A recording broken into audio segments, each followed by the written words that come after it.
Tony D and Little Joan with a screenwriter's rant on The Kill Room starring Uma Thurman, Maya Hawke, and Samuel L. Jackson and Joe Manganiello. Is that how you say that? Um, it's basically about a group of people who begin to launder money through an art gallery. Smash like and subscribe. Thank you for liking and subscribing. Check out my books. Links in the description. Comedy horror in South Jersey. It's the Pineys, books 1 through 12, available at Amazon.com. Don't forget, Kindle Unlimited is free. So, I'm not sure the business Samuel L. Jackson is involved in. I guess it's selling drugs. I don't know. Some kind of criminal enterprise, and they need to launder money. So they get this idea, and I think Joe Manganiello, Jello, I can't say his name. Joe Manganiello. I should be able to say it. I'm Italian. Anyhow, I think he's also a hitman, but I'm not sure. But they tell him, make a bunch of paintings. we need a bunch of paintings. And then we'll sell them in the art gallery, and that's how we're going to wash our money. And the IRS won't bat an eye, as he says. It's a pretty good plan. It probably has been done, and I think it is being done right now with a certain son of a certain very powerful presidential individual, I'll say. So it's even more on the nose because they call the artist the bag man, which is exactly what you call someone who launders the money. And that's exactly what they're calling that same individual. But it's about pretentious art snobs. They don't realize they're being hoodwinked by a guy who doesn't really know art. And so it's a bit of a satire on the art world, which is a bunch of pretentious nonsense these days anyway. And then, of course, he gets super popular, but that kind of attention is exactly what criminals don't want. And that causes them problems. And I think Joe Manganiello ends up killing a bunch of people, and maybe he incorporates that into his art. And so there's all sorts of things going on in here. It's called The Kill Room, which I think is the wrong title. And it's not particularly dark, but it's not particularly light. I think it should be lighter. It would be funnier as, more of a comedy. It's not quite there, though. Partly produced by Uma Thurman. Good on you, Uma. Getting a producer cred. Written by, man, these are hard to read, Jonathan Jacobson. And I think produced and directed by Nicole Pallone? Or Pallone? Reading these credits. They are tough to read. Uma Thurman, Joe Manganiello, Maya Hawke, Debbie Mazar, looks like Bree Hemingway or Dree, and Samuel Jackson. And good on Samuel Jackson for changing up his look, because that's a real problem, I've said before, with certain actors. They just all look the same and they play the same part. I mean, he's always sort of playing the same guy. But by changing his look up, it kind of makes it at least a little bit of a different character. Uma Thurman, just kind of Uma Thurman, but she's not like, I don't think she's in as many movies as Samuel L. Jackson is. And she's gotten older, so she's doing sophisticated, older woman sort of role. And, I think this could be really good. I mean, I definitely love the plot. The execution in the trailer, though, is it's a little off. So, first act, I guess Samuel L. Jackson and Joe, I don't know what crime they're into. I don't see drugs in the beginning of the trailer, but it might be, or it might just be generic mob guy thing, which I hope not. I would want the details of what exactly they're doing. But they need to wash a bunch of money. And one of their guys who owns, I don't know, maybe the art gallery, gets a piece of art as payment for rent because the art gallery's going to hell. So they go to the art gallery and they basically make a deal with Uma Thurman to give her paintings and wash the money. Joe Mangiola decides he's going to be the artist, or Samuel L. Jackson orders him to be the artist, and he becomes an instant hit. They're washing the money in the second act, and it's all going great, right? It's a great plan. Complications. The criminals don't like it.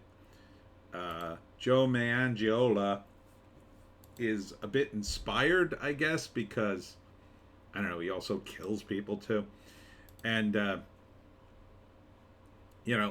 first, in the second act, things are going great, but as it continues, he gets more and more popular, and his mystique helps Uma Thurman sell, paintings, but the problem is, of course, the criminals don't want that much attention, and it just spirals out of control. It becomes too much attention, too much money, and now what do they do? And then some art critic, I don't know, hunts down Joe, tries to find out who the bagman is, and then Uma Thurman has a line about killing people, so I think they do kill someone. I think it's Debbie Mazur or someone, one of the art critics. That would make sense. And then it turns kind of dark. So, I don't know. I think this movie should have been more like Get Shorty. Would have been more fun that way. A bunch of criminals. Yeah, they're criminals, but they don't hurt anybody unless they really deserve it, and they're not really murderers per se, although it's implied they kind of could be or are. And then, one of the guys is too greedy or murderous, and then he becomes the bad guy, and then maybe you kill him or send him to jail, but everybody gets away at the end. And Joe Mangiola gives up his life of crime to be an artist, and maybe Sam Jackson is that character. Maybe Sam Jackson is the bad guy in the room who Uma Thurman and Joe Mangiola kind of dump all the crime on, and then he dies or goes to jail, and they continue to make art because he was mean to begin with, something like that. That would be my guess. I don't know. It looks a little too dark for that. I don't know how this movie's gonna end. It shouldn't be this dark. It should be fun, I say. But would I see it? Probably. Yeah, I like the cast, even though I am a little sick of Samuel L. Jackson, but I do love Uma Thurman. And I think she's got a great look in this. She's older. She's always been very hot, but this is like her sort of becoming more sophisticated main character girl. And she's a good actress. I like the send-up of the art world. Joe's okay, I guess. Maya Hawke, I don't know why do you put her in the lead? Why wouldn't you put Samuel L. Jackson? He's way more famous. Even Joe, I would think, is way more famous than Maya Hawke. It's weird. It's weird you put Uma Thurman and Maya Hawke number 2, but okay. And it certainly seems like Uma's movie. And Maya Hawke, I mean, she's barely in this thing. In the trailer, anyway. And you got some gangsters. I don't know. Samuel L. Jackson's looking very interesting. Anyhow, yeah, I like the send up of the art world because it is a mess these days. Pretentious art snobs. Well, that's always sort of a trope in movies, but the gangster angle, again, it could have been like Get Shorty. I think that would have been a better way to go with it. It was a good hair flip. But the ending of this thing, I don't know.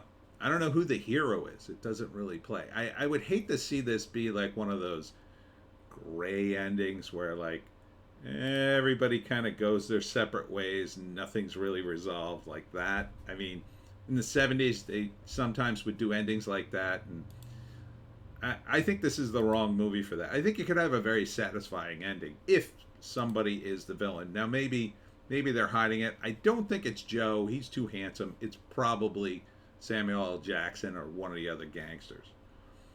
So like Samuel L. Jackson dies or goes to jail because it turns out he'll just kill everybody. Joe saves the day and they pin all the crime on him, and then he becomes the bag man and a great art guy and leaves the world of crime behind, maybe. And maybe they have a love story. Maybe. They're not really promoting it if that's the case in the trailer. You know? There's no tension there whatsoever.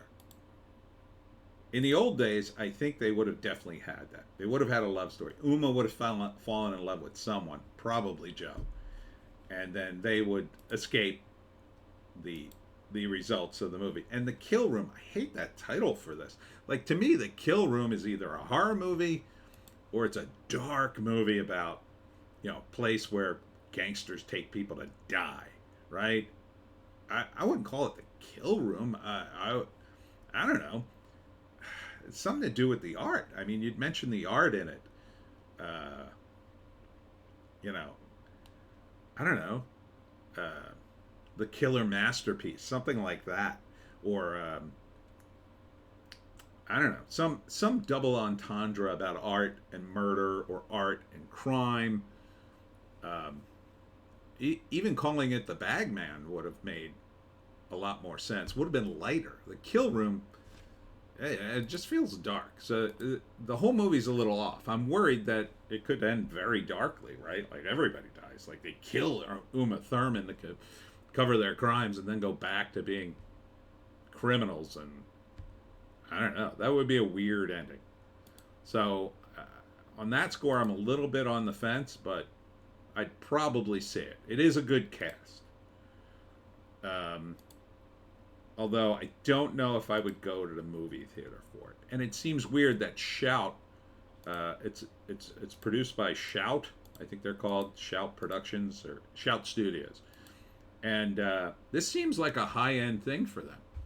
Seems like you guys spent quite a bit of money. Or is it that Uma produced it and that's why she pulled in some of her heavy hitter friends to make this happen? If so, very smart. And more people on the picket line should be doing this outside the studio system. And that's it for me, Tony D and Little Joan. Check us out on Odysee, Bitchute, and Rumble for our more bass takes. I can't say a lot of stuff on YouTube, but I say it elsewhere on Odysee, Bitchute, and Rumble. And Jones, oh, very spicy. That's it. We'll see you in the next one.